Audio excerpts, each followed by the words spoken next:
Hey, Amy, thank you so much for joining me today. Now, we had a little technological glitch, so we're putting this on our business page right now. Caitlin will get it in the Maximum Lawyer group where it belongs. For some reason, the Maximum Lawyer group would not pull up on my little drop-down menu. And so I had to just make do. But welcome. This is the Maximum Mom podcast. We're supposed to be live streaming in the Maximum Lawyer group. We made a little adjustment. And I am here with one of my associates, Amy, who is just really awesome that you agreed to join me today, because I think you offer a very unique perspective on many things, and you'll get to answer a burning question that I get from many of my listeners. And you don't know what that burning question is yet. So I think that'll be fun. So Awesome. welcome. Thanks, Amy, for coming. Thanks. Thanks for having me here. It's always a delight to talk to you. Well, I appreciate that. And I always start my podcast with what I perceive to be the most important thing is the family part.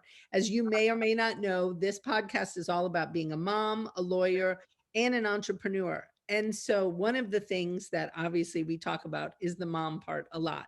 Sure. So I would love to hear your mom part. Who's in your family? What does your family look like? Tell us about your fur babies, everybody. Well, I've got quite a robust family for sure. And it's a huge part of my life and the reason why I actually ended up becoming a lawyer in the first place. So I love that it's the most important to you. I have my beautiful spouse, Rain. We're about to hit 25 years. So been a little bit. I met her when I was 19 years old, and she was 20. So been with her my entire adult life, which is an adventure in and of itself. She has a very busy job. She is not home a lot right now during the pandemic because she's kind of a first responder, and that's making things really challenging. We have 3 kids. My daughter is the oldest. She's 16. She's a sophomore. And then my middle boy, EJ, is 14. He's a freshman. And then my youngest, Cameron, is rounding out the deal, is in 4th grade. He just turned 10. And he's just, all of my kids are very different for very different reasons, like everyone's family. But my youngest he's just waiting for facial hair and the ability to drink beer. He's just the funniest little kid. And I spend most of my time with him right now because of the online schooling thing. So it's a typical day that I am in here, hashing out a memorandum on some obscure part of family law, and then running into the kitchen to help with fractions, and then letting the dog out, and it's busy. We have 3 dogs. 2 of them are rescue dogs. And it's true story. So my wife was an only child. Her parents had very busy careers, and she was not really allowed to have pets. It was kind of just a thing. They just didn't think they could take care of them, had time for them. So we have, throughout our marriage, our pet census has gone up and down, but it's always critically high. If there's bandwidth, then a pet joins our family. So I think we're at 8 cats. I'd honestly have to think about it. Pretty sure we're at 8. We were at 9 there for a little bit, but I think we're at 8. Yeah, that's right. There's 8. And there's turtles and fish and other things. I don't really count them because the kids do those on their own, but it's busy. It's busy. I love that. I love that so much. I mean, I think it gives you such an interesting perspective, though, just even on the clients we deal with, because you do busy. I mean, it's part of who you are. In my usual, when I'm first meeting with a client, I tell them, and I tell them with all sincerity, I know how to use a minute. Oh, yeah. That's helpful, and people are paying money a lot of times that they can't really afford to be spending. No one's saving up towards their divorce one day. Right. It's not a fund people are working on. So That's an idea, though, Amy. We should encourage that. if only we had an education class when people had to get their marriage license, I Yeah. think that would be invaluable. But I know how to use a minute, and it's something that I bring into my practice, because you have to maximize that time for your clients. They're already stretched thin, and then put a family, something, tragedy or divorce or something on top of it, and that's the least that we can do for them, I think. Absolutely. Well, and I love that. I mean, we also are a high bandwidth family where, Yes. 6 kids in a blended family. I think at our highest though, we had 7 pets, which I thought was a fair amount. You know, I was always like, okay, who's feeding who? Right. There was definitely a few glitches, I must admit. We have the one infamous story of Doug leaving one time to go to Guam. He had to do some work thing.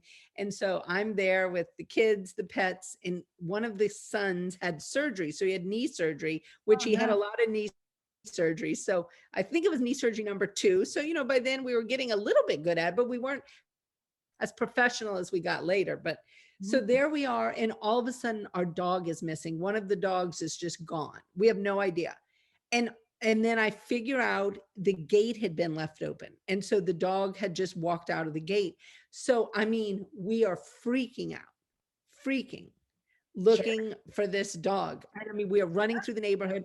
Next thing I know, I look around, my son who just had knee surgery is running through the neighborhood. Um, And I was like, oh no. I'm like, dude, you are supposed to be in bed. Like oh this is no. not the protocol post surgery. You've been running around. And he was like, I'm the one who left the gate open. Everyone will kill me if I don't Oh, find this dog. God. And literally, so we find the dog. I mean, at the end of our neighborhood, way by, there's this park that Doug used to walk the dog to. Uh-huh. And we joke that, I mean, the dog, somebody found the dog and tied it to a tree. And so when we were running through the neighborhood, there we are, find our dog. And the kids were like, he was going to Guam. He just wanted to find Doug because he knew, Mom, you weren't going to do such a good job. Oh, that's gold. Mom bird. Dog took off. Looks for greener pastures. That's funny. We This- did. We have very similar. We had a couple. One. This is a while ago when we first had Adia. We had a cat. Her name was Bedelia. Best cat I've ever had. Just fiercely independent. She must have been an Amazon warrior in a previous life. She just she did not like humans. She's like she tolerated us. We had a black lab named Mo. She slept with Mo every night on his dog bed. She would escort us on our walks at night. We've always walked the dogs every night. That's kind of Rain and Mice thing. But she would come with us on the walk. We'd go for miles. But she had this look like you're too dumb to be out alone, and so I'm gonna like chaperone. Like it was not like she was joining us out of joy. It was like a job. And when we had Adia and it started to get loud around the house and things, she kind of came in one day and looked around and she moved in with the neighbor, like just left our house and moved in with the neighbor. And she had this thing when she was mad, she would coo like a pigeon kind of. People thought it was cute, but it was like the warning, like she gave you a warning, Oh, right? yeah. So, like, and when she would see us like at the mailbox and stuff, she'd just give us this like, don't, like, just, I don't live with you anymore. I've broken up with you.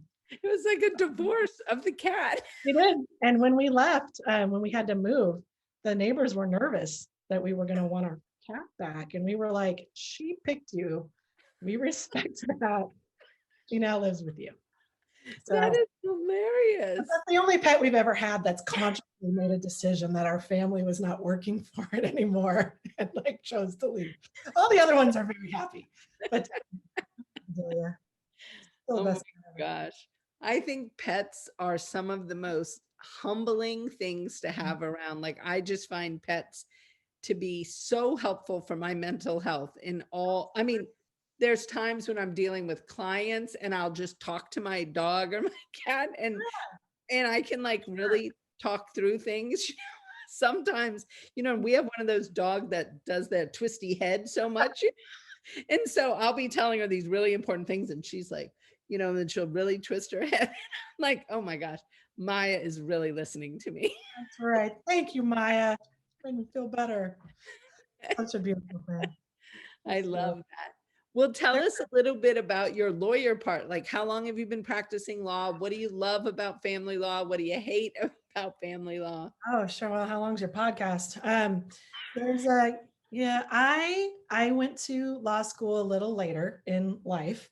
And my lovely wife, she's a clinical psychologist, and so she was in school. I can't even count how many years, 7, 6, 7.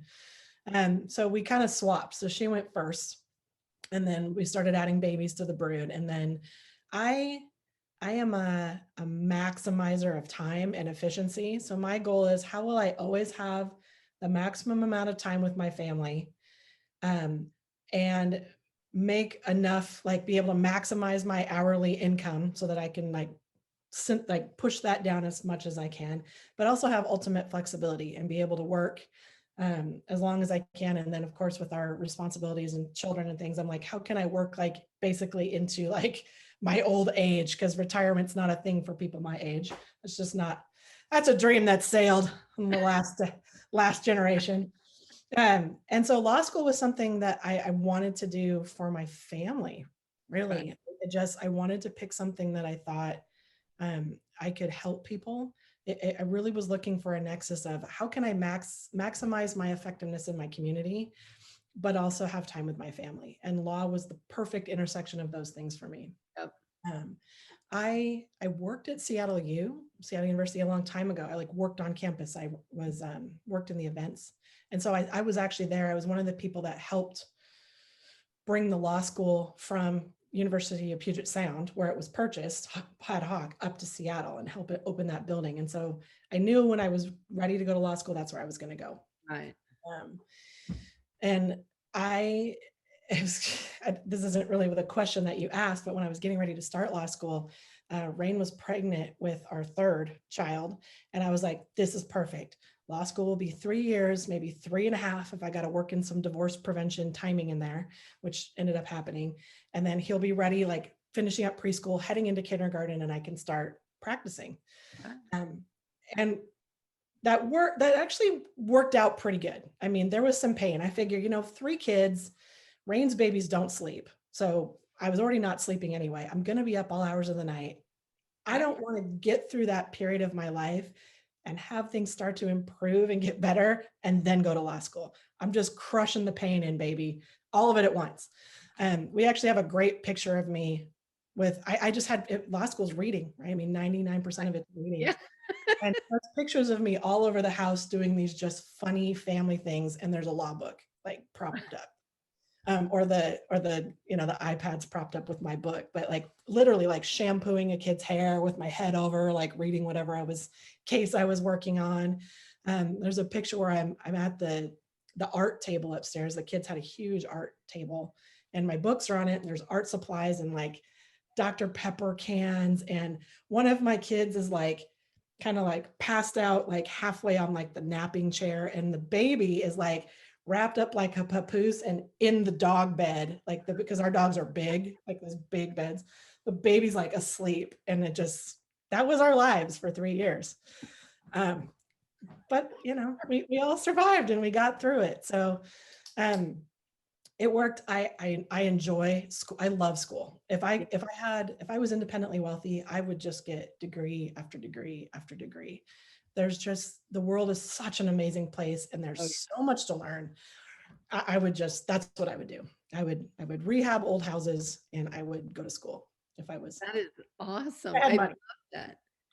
Uh, I so love that we found each other. I mean, talk about an amazing fit for a person like you who wants to have that, be able to take care of your kids and run and help with math and walk your dog in the middle of the day, or you know what I mean, help your son build something in the yard. And I'm just so grateful, and I love that you are who you are, because I mean, it is exactly why I started our firm, which interestingly today is our 6-year anniversary of our firm, which happy anniversary. I thought it was so awesome that you and I were doing this, because when I think of why I started our office, I mean, it was solely so that I could be around and take care of my children, go on trips with my husband, because he had this job that he traveled everywhere internationally. And I was like, I mean, we get married, then I'm never going to be able to go anywhere. I was like, that's silly. And I thought, what an amazing opportunity for my children. But then I was like, I got to pay for all of them to go to college like soon. And so it was this whole thing. And finding attorneys like you who kind of get that in such an intrinsic way and Mhm. who live it, who want to be around their families and who love the virtual nature of what we do so that you don't have to leave every morning and be gone all day, especially now in the pandemic. I just couldn't. That's been the most heartbreaking part of having to try to figure out how to finance a family and have a family, right? Is I Yeah. think so many men and women, but moms especially, just agonize over that. How to that time piece of it, how much time. And when the kids are little, they need the time, right? As they get older, it's different, right? I mean, teenagers understand the nature of time and can compartmentalize and they have their own desires. But when they're little, you don't get another chance to do that. And I could not have been away. I just couldn't have. And I don't, I mean, that's me personally. Like my wife is the exact opposite of that. She stayed home with our eldest daughter for 6 or 7 months and was like, I can't do this. Like I need to go back to work. Right. And it works for us. But I have always known that I couldn't do that. And we made huge sacrifices while Rain was in grad school. And then when I went to grad school, because that was so fundamental to me. I had to be here. Right. Someone had to be here. Um, Yeah, I felt the exact same way. I just made it work. Right before law school, my job right before law school was I worked at Costco, which was an amazing company, an amazing job. Yeah. And I worked from 2 in the morning until 9:30 in the morning, and then switched the babies off. And Rain would do grad school, and it was worth it to me. The timing of it was worth. And when I started law school, I didn't care about the classes. I only had Mondays and Wednesdays. It was it. My Rain worked 4 10s, so she was with the kids on Monday, and my mom for that first 2 years took Wednesdays off of her job. And whatever classes were between noon and 9 p.m., those were the classes that I took. Right. And it actually was a nice way to do it because there were classes I would never have signed up for that I absolutely enjoyed. Oh, So I kind of just took it on as an adventure of, you know what, this is what I have to give to this piece of my life. And same thing, maximize it, right? Like this is the time I have. What can I do with that time? And right. it was enjoyable. I loved it. I loved law school, um, but it was, it's I hard. loved law school too. I think that I is loved so interesting because so many people do not love law school and they were not like, I loved law school. Like, I thought it was it. fascinating. I would sit in class and just be like, whoa, I didn't know that. Check that out. It was Yeah. so, I just, and I think one of the things people got so wrapped around the axle about being called on in law school. Oh, sure. I was so comfortable being called out. I'm afraid I've been so comfortable in my dumb blonde self since I was a very little girl. So I was like, the guy could call on me, whoever it was, and I'd be like, I didn't read that or whatever it was. Like, and I was just completely unpulsed by it. Whereas other people were like, Elise, you cannot say that out loud. And Yes, I'm like, but sure. I was like, but that's the truth. Like let's just, Let's be I mean, real, people. Sure. exactly. Let's be real, people. And so then they would sometimes keep me on the hot seat. I mean, there were some professors that kind of that thought that was fun. And being that I am, I think, kind of a natural litigator in my personality, I love that. I was like, all right, we can play this game. Like you keep me on the hot seat, I'll answer your questions, and we're gonna just go back and forth and do whatever. And it Yeah. was fine. And I loved though the learning in law school, but I didn't find it all that practical once it came down to Oh, being an attorney. I was like, whoa, they missed a lot of the practical aspect of this. you don't learn. I don't know if am I allowed to cuss on this thing? Yeah. You don't jack shit about how to be a lawyer in law school. Nothing. You learn the history of the law. You Right. learn how to find some law if you're lucky, and you learn the personality traits that you need to have to be able to go find answers for people. I think you get that.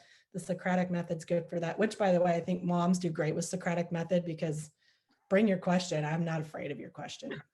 Like and don't be rude, right? Like that was my big thing. Like you can be a Socratic teacher and not be rude. I said that to one of my professors once. Like you can be a Absolutely. nice Socratic method person.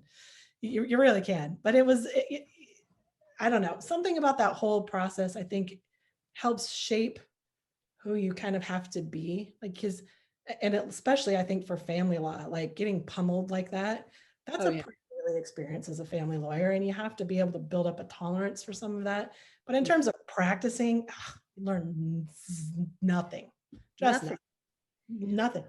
I used to say that I think it makes sense for people before they go to law school to take a bar review class just so they know what they're Mhm, supposed to be trying to learn. mhm. Because I don't even think you get that in law school. And then you Oh, take the bar review class and you're like, oh, that's what I was supposed to be learning in secured transactions. I kind of missed that.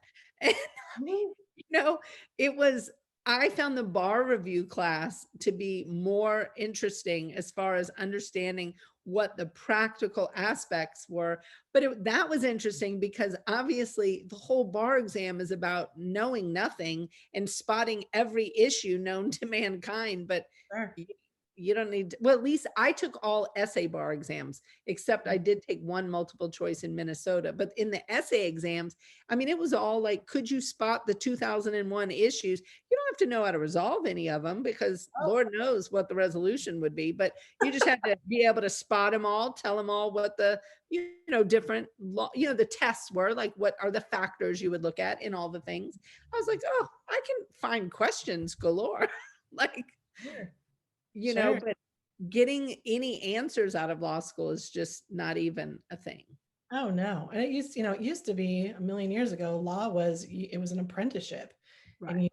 you basically were a little mini minion to a lawyer who knew how to do it. And you practiced under that person until you were good enough to do it on your own. And then when this idea of degrees came by to like legitimate, Right. what people know, but it swung too far the other way. I mean, you could take like the first 1L year, right? All the fundamentals of everything, take the bar exam, and then the rest of it could be practical application, and you'd learn way more. Way Way more.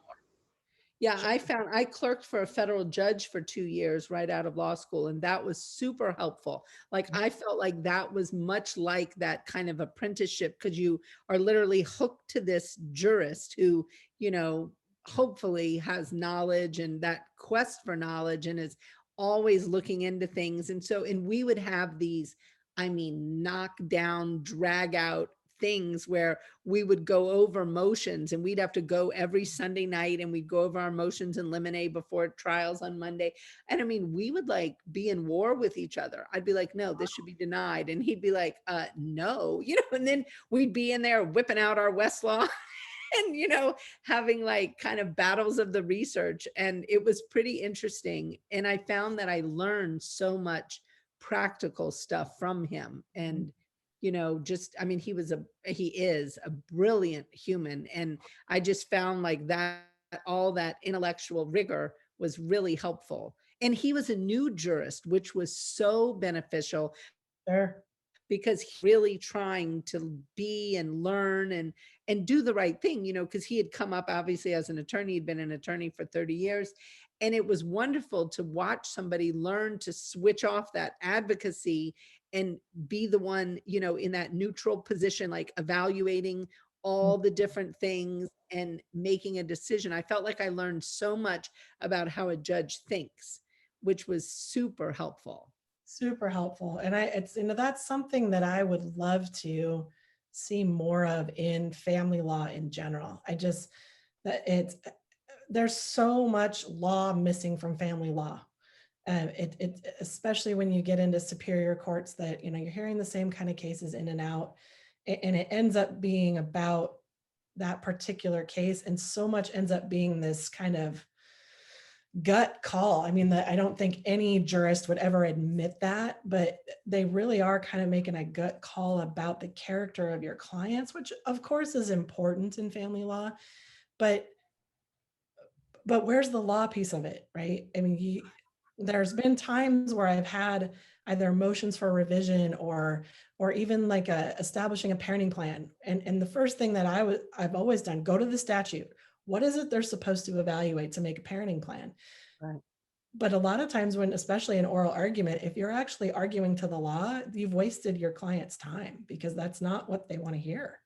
So it's a really interesting, I always tell my clients, it's like the Wild West. Like, yeah, rules and law are important, but it's all in how it gets administered, and people find that kind of confusing. And a lot of times I equate it to football for people, right? Where I'm like, you don't, okay, it's like football, right? The rules are the same. You know the rules, right? But why do you watch every single game? You have no idea what's going to happen, right? None. Exactly.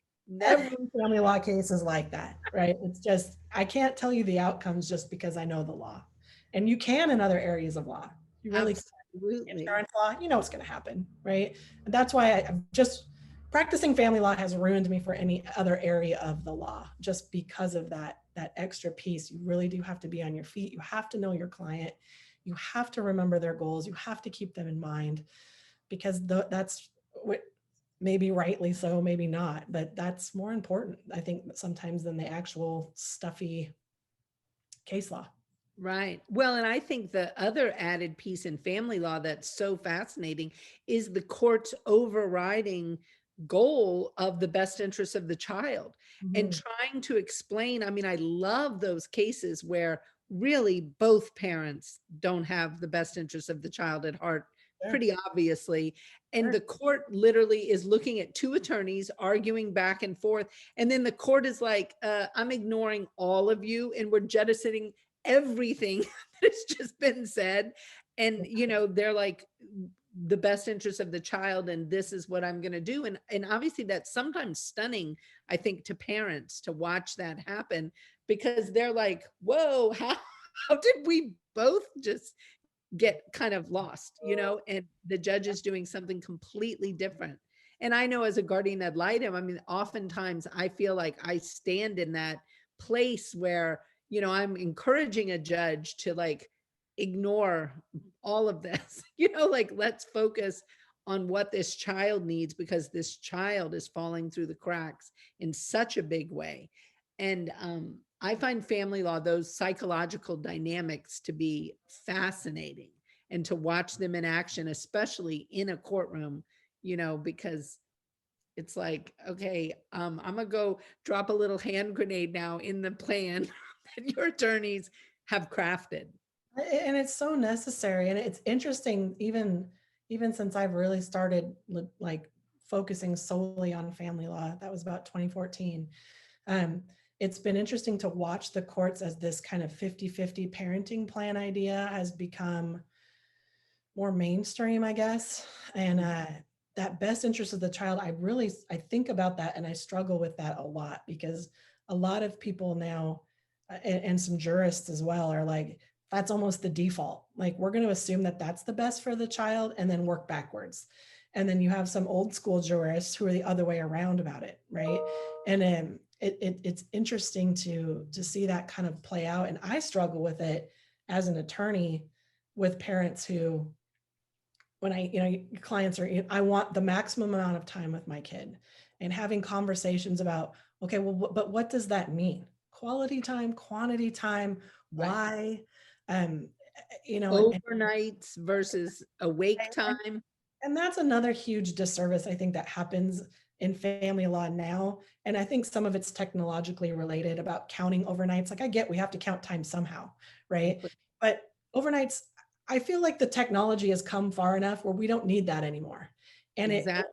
it damns a lot of parenting plans to fight, because that's the standard that we're going by. And I think if that, even that one thing was allowed to change, it would give me so much more room with my clients to be more creative.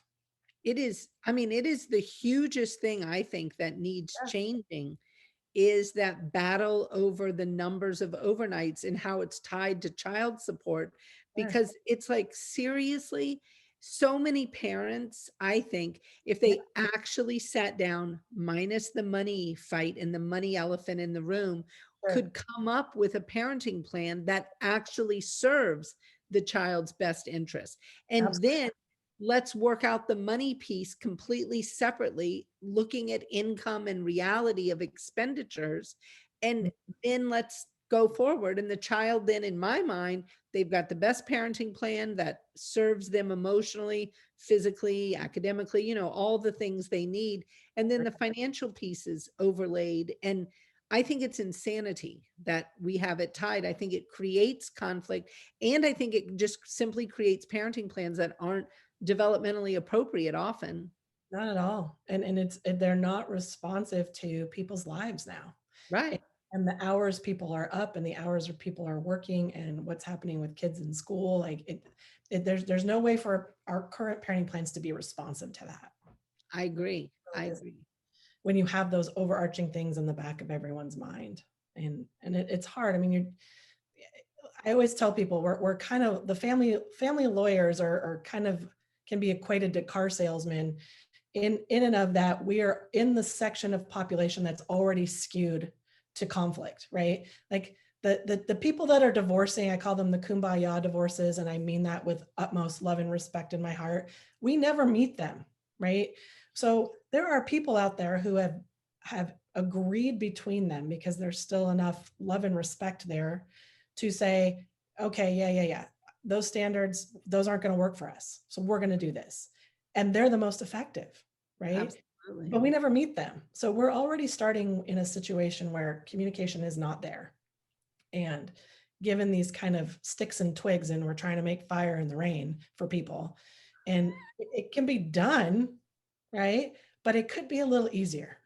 It could just be a Absolutely. little easier. So I don't know. I don't even know how we got to this part of it, but I like to try to talk to my clients, and it's one of the things I appreciate about you the most, and really clicked when I first met you was this need for creativity.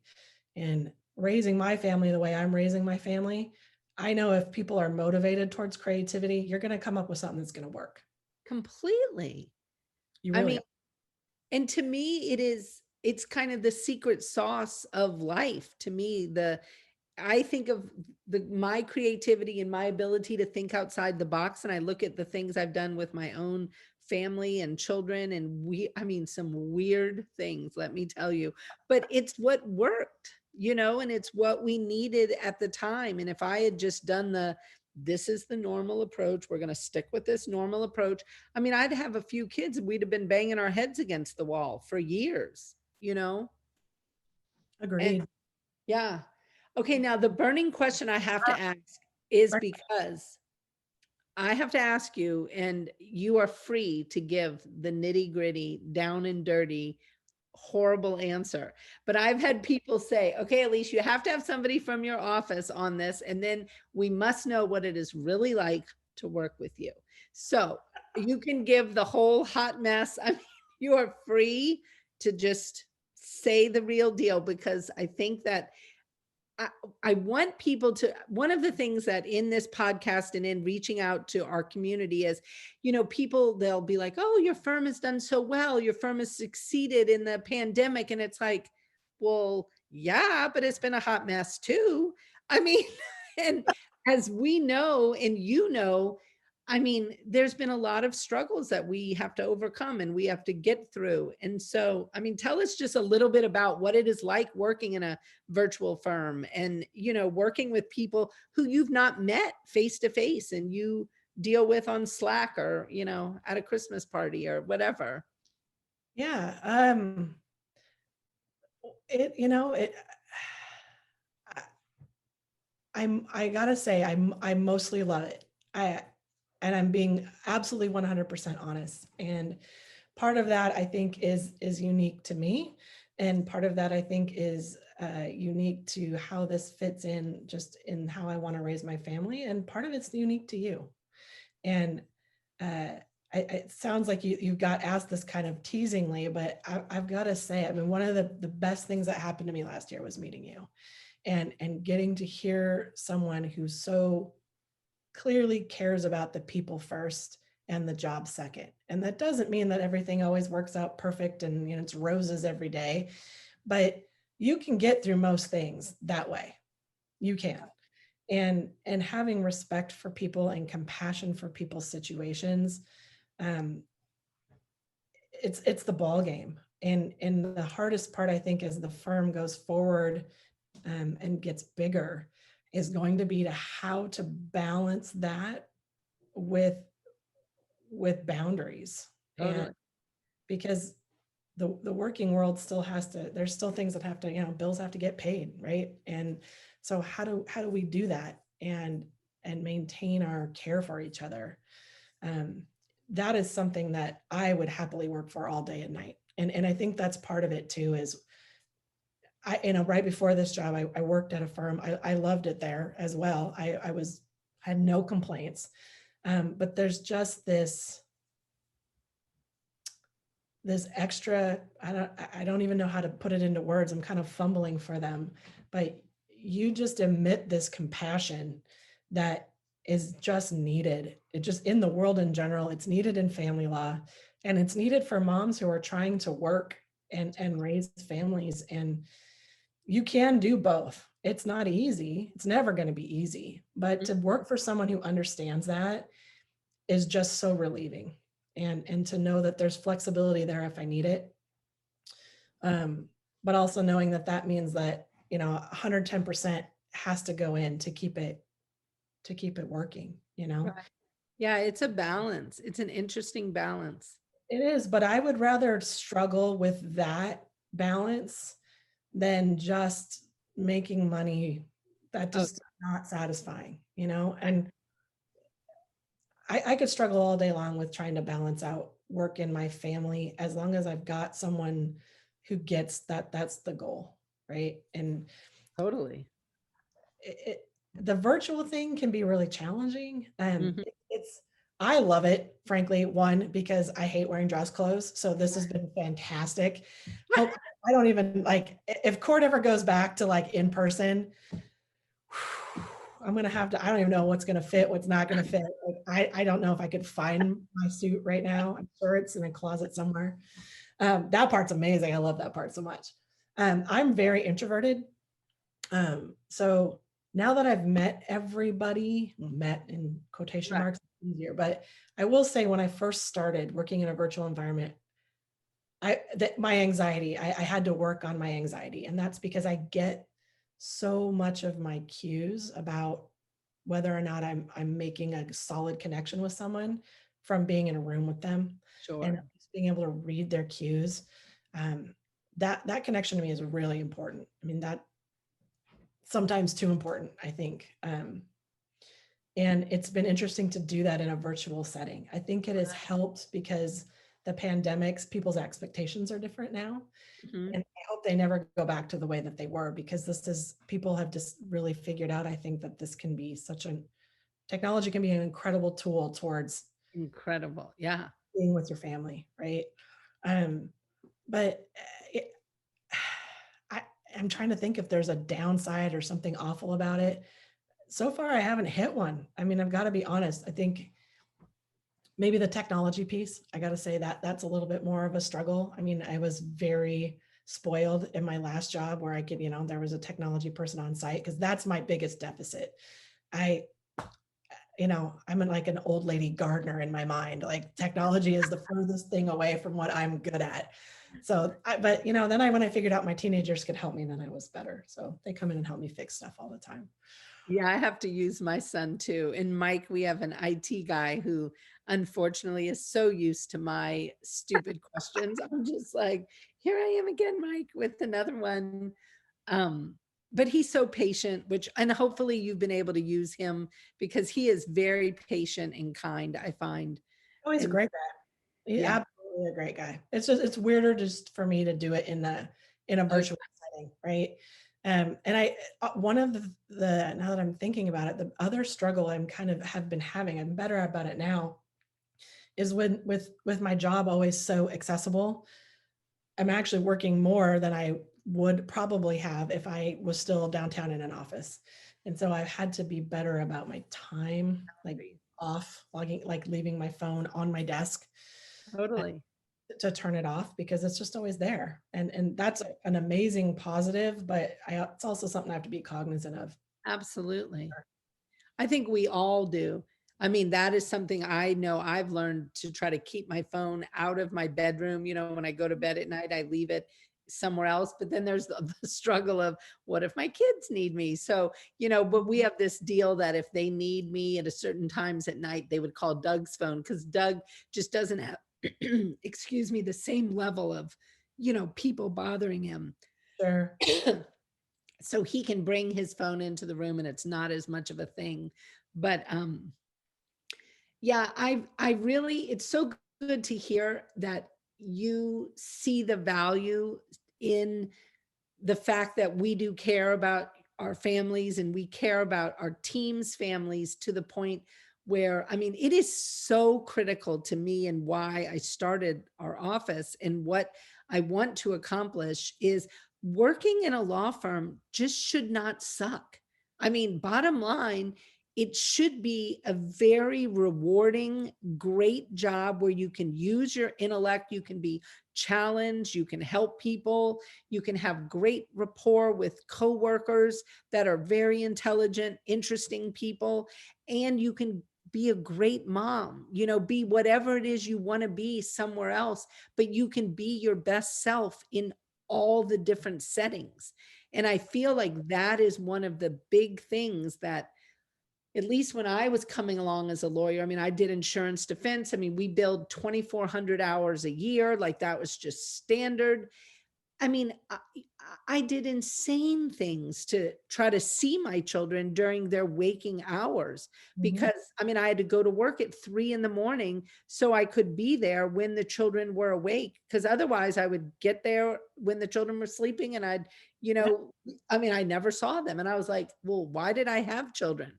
And I mean, it really struck me. And I'll never forget this, sitting in my home in New Orleans, sitting at my breakfast table. My daughter goes and opens the refrigerator, and she's speaking in Spanish because our nanny was Spanish. And she's asking me for something in Spanish.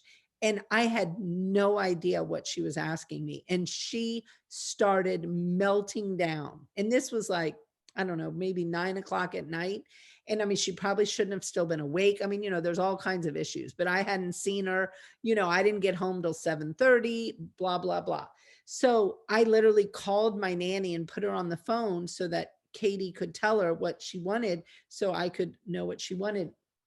And I literally said at that moment, I was like, fuck this. Like, this has to change right here, right now. Like, this cannot be my child's existence. And Mhm. don't get me wrong, her nanny was the greatest human on the planet, treated her amazingly well. Like, probably did a better job than I did every day. Like, and when I ended up quitting, I actually quit my job and stayed home with my children full time for a while. I cried so hard letting my nanny go, because I felt like I was harming my children by taking my nanny away from them. That's how wonderful I thought she was.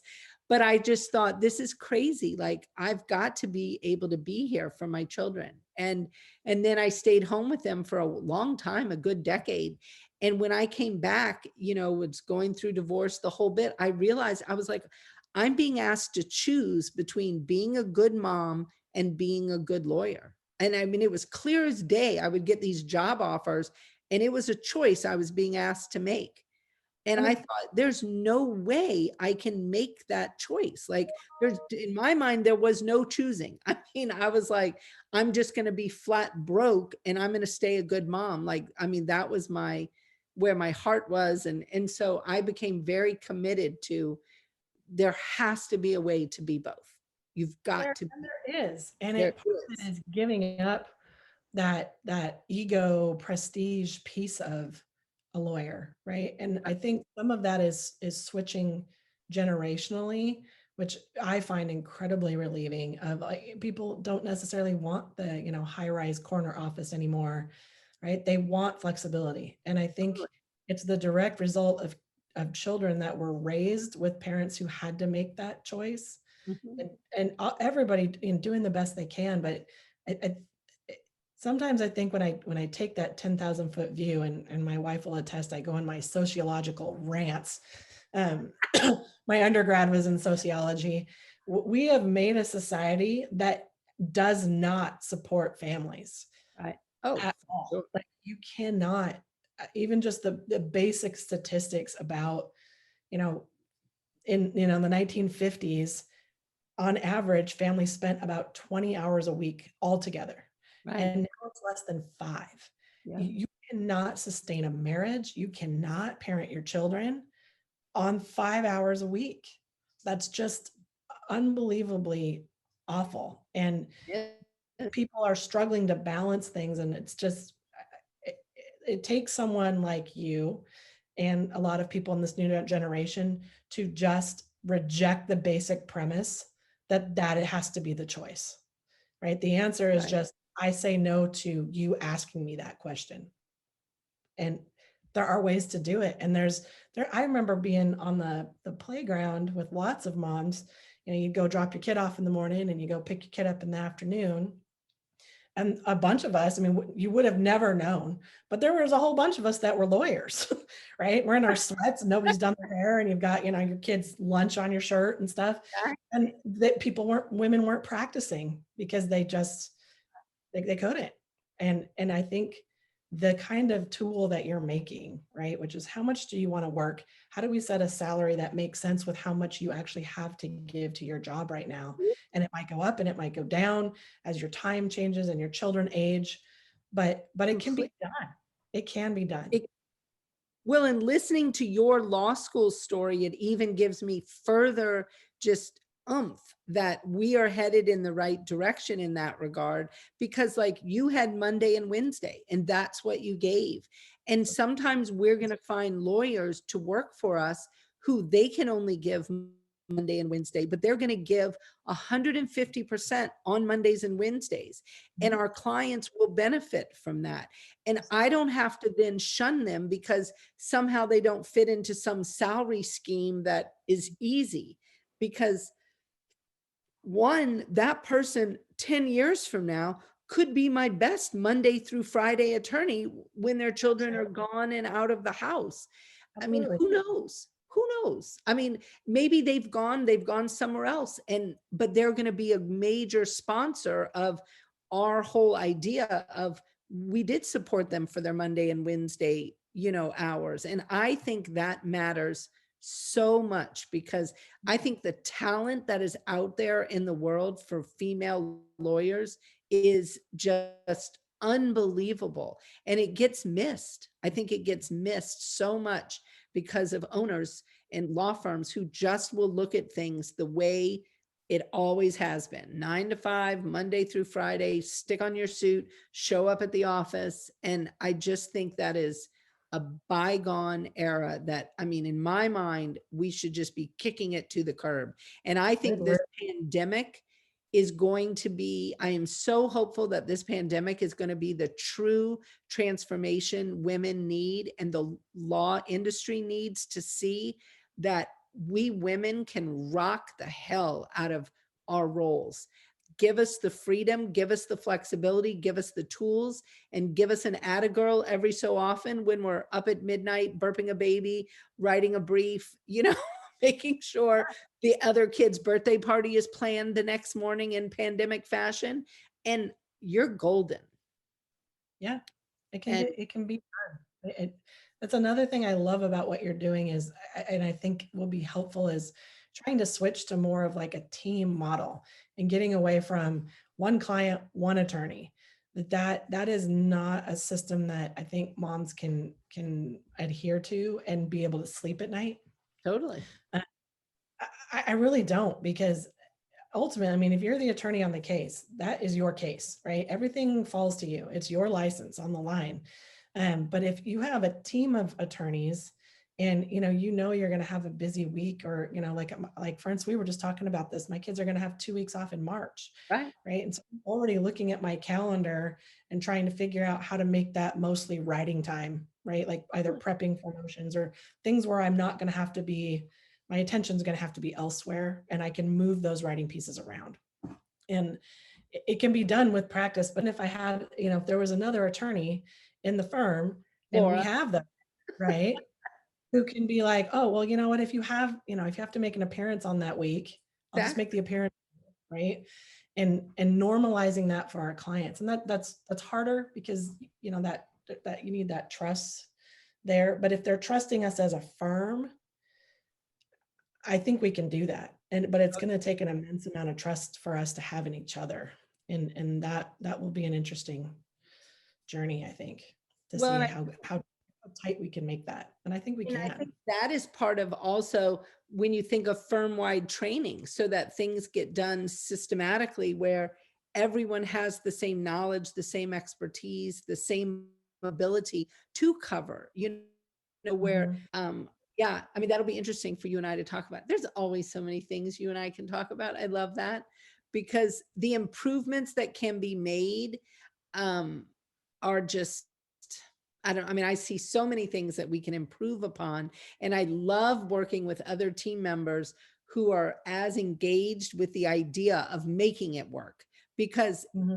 you've got buy-in on, yes, we're going to make this work, and it makes all of our lives better, all of our children's lives better, all of our marriages better. I mean, there's big stakes in my mind, and making things work better is small potatoes compared to the benefits we get. And so, Agreed. um, I love that. I really appreciate your time today, Amy. I really do. I know you're busy, and I appreciate it. And it's been nice talking to you, and you and I, I'm sure we'll talk again soon. But and I'm really sorry we weren't able to put this live on the Maximum Lawyer, but we on the back end will get it live. And so, but I appreciate people's patience with my technological snafu this morning. Oh, always. It's always wonderful to talk to you, and your energy and your ability to keep dreams going. It's easy to put those off for a couple of decades and think I'll just get back to that, but you don't have to. And you're a wonderful reminder that that should just continue and should still be the guiding principle. And that makes me smile every day. I Really love. does. So Well, I appreciate it. appreciate it. Yeah, and you have a great rest of your day and enjoy. And hopefully it'll clear out. We've had a pretty gray few days here in the Pacific Northwest, but still Hey, beautiful, though gray. there you go. You take Thanks, care. Thank Amy. Okay, bye, guys.